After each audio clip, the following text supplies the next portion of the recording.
today I'm gonna talk about hypertension, we all known as low blood pressure, which is also part of heart disease. Alright, some causes of hypertension. So number one is allergic reaction. When you have allergic, very difficult and dangerous ones like anaphylaxis. This is a very tough allergic reaction that can deal with the blood vessels, and then it's very rare. And others like infection like sepsis that can also deal with blood vessels, cause leakage and then internal bleeding. So some common ones that we all know can be, prolonged sleep. When you sleep for long and then you stay in bed for a day or weeks in bed without doing the normal work that your heart does, like walking around and doing some exercise, it will cause hypotension. And the other ones can be nutrients, like when you eat food that contains less of vitamin, iron, vitamin C, B12 and B9, and then less of iron. So food you need to take to regulate this can be something like beans, egg, liver, and then poultry food will also help. Poultry food will help very well, and then seafood too will help.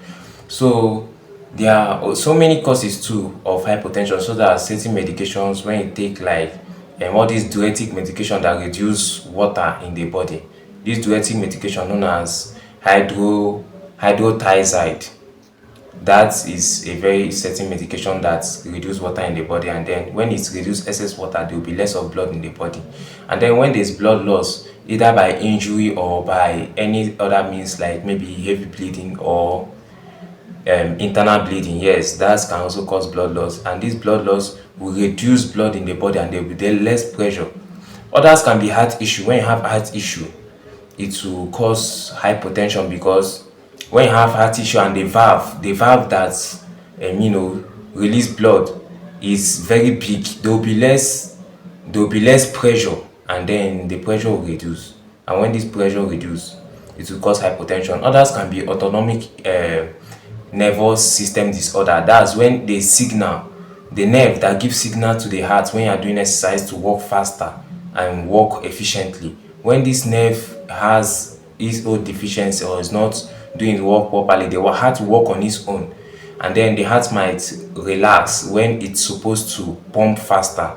So all this can cause hypertension. So what you need to do, you need to take enough water. When you take enough water, then when you wake up, you can just relax for a bit, then before you stand up and do your normal work.